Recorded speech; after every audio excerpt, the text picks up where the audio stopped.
Welcome to Raining Blue and White. I'm your host, Robert. This is the place where we talk about Penn State football and college football in general.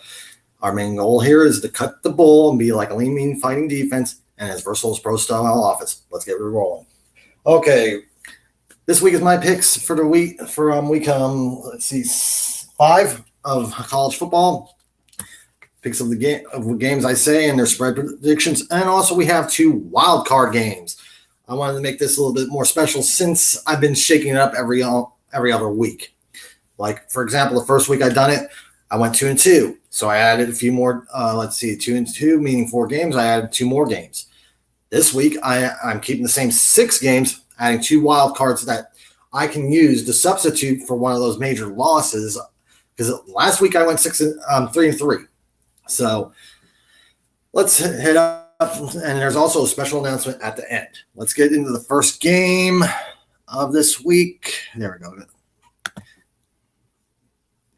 First game, number 22, Florida versus Kentucky.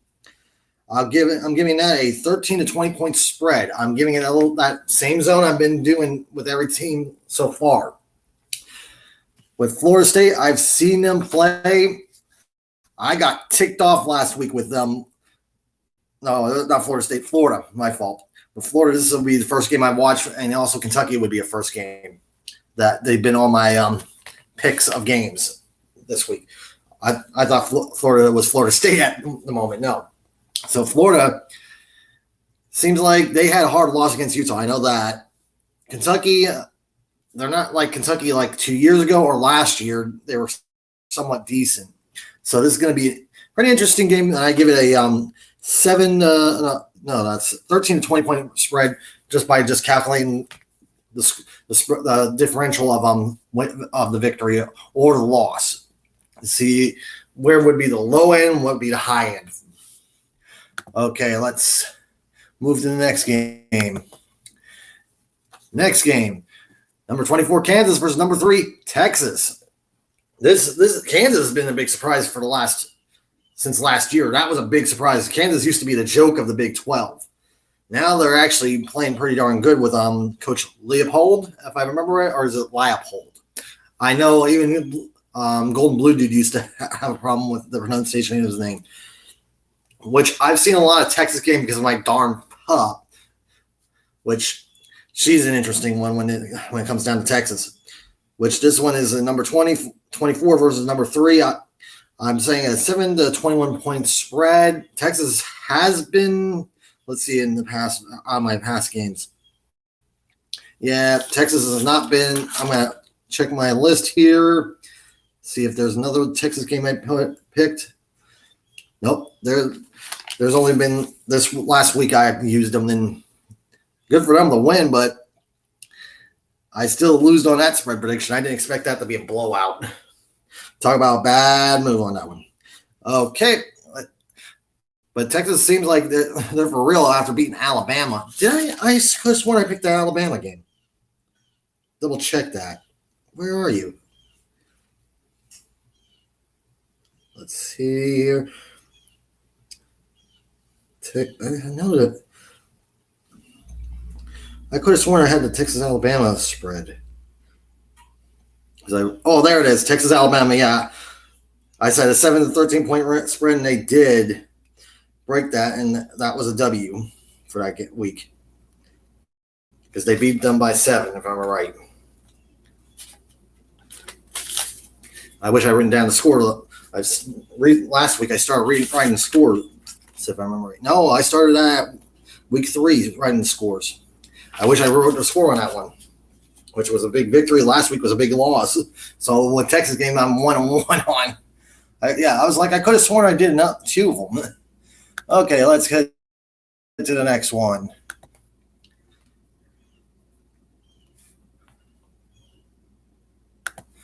Let's go there. Okay, South Carolina versus number 21 Tennessee. Well, these 2 teams, I've not seen any games yet with them 2.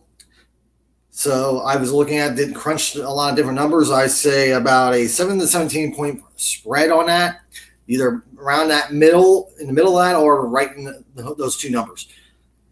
That's what I have. If a bookie gives you something in that middle of those numbers, if you're going to gamble, take that. That would be the best way I would say to anybody.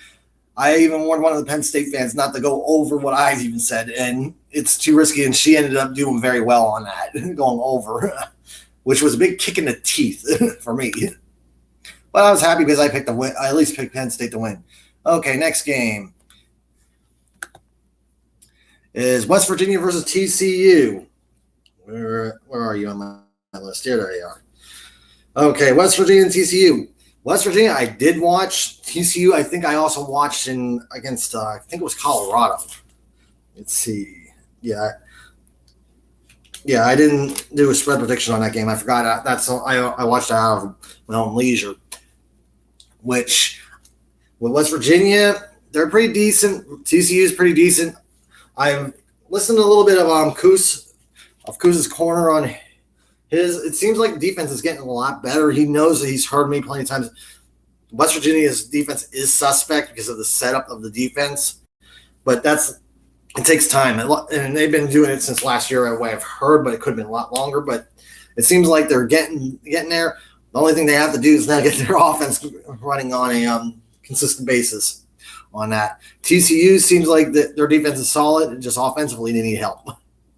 From hearing from the TCU, and I watched that discussion with West Virginia and TCU with Coos, and I forget the lady's name, but it seems like I would say it's either going to be in that game most likely a 3 to 23 point spread. This could become a horse race to the end.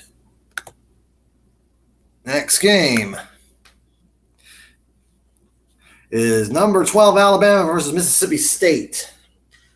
Let's get to my Alabama. I did watch only one game, and that was against Texas, which that was a loss, which I'm pretty happy with that one. But let's get into it. I say a 7 to 14 point spread. This could go a little bit higher, but I'm sticking with my guns on it with 7 to 14 point spread. Alabama's offense is not very great. That's the reason why it's not a little bit higher from what I saw in that game against Texas. And the way I've heard it, their offense is still not the greatest. While Mississippi State, I don't know much. I just did a mostly numbers crunching like I like to do every so often with certain things and figure it out that way. So let's get to the last of the main games. Now, this one's going to be quite interesting because I've seen neither of them before play. Number 7, Washington versus Arizona. This one, doing all the numbers crunchings, this spread, my spread prediction is very much a little bit wider than I would like to, which is a 7 to 23 point spread. This one's going to be crazy for me because all the crunching to try to narrow it down to even less than this, it's not being easy. Washington's pretty stable team, playing good on both sides of the ball. So now, let's get out of that. It's wild card time. I have 2 wild card games. The first one, number 13 LSU versus Ole Miss. Ole Miss, remember, wild card games are going to be outrageous spread prediction, outrageous spread numbers. You're going to see it. I give a 3 to 24 point spread in that game, which I've seen LSU play Florida State, and that one was pretty ridiculous because this could be a thumping of Ole Miss. Or it could be close, and both are very competitive, depending on what. Okay, then the final game. This one's, of course, my team, Penn State. Number 6, Penn State versus Northwestern. I'm saying a 14 to 38 point spread. This thing is going to be almost what I saw last week with Iowa. I didn't expect the Iowa game to literally Penn State to blow them up. I think most likely Northwestern is going to be like a cupcake before actual cupcake because we have UMass to do the next game. I don't know if we have the bye before UMass or after UMass. I think it's after UMass. So with UMass, that's going to be all obliteration too. So we get 2 freaking cupcakes in a row. Northwestern is suffering from major issues altogether on that. So now we're down to all that with the wild cards. Again, I'm going to reiterate on that. If those wild cards are victories that my spreads are correct. I can substitute one of those games with one of the if it's an utter blowout of one of my other spread predictions. That's how that's going to work. Well, and now we're going to finish up with an announcement. This is nothing involving football, but it will change how I look through the next 2 months, because I'm doing a no shave for 2 months, and it's pretty near and dear to my heart to spread awareness to.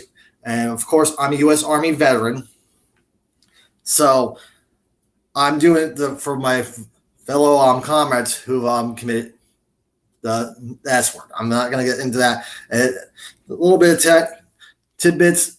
22 veterans pass away every day from S, known as the S word. I'll just say that.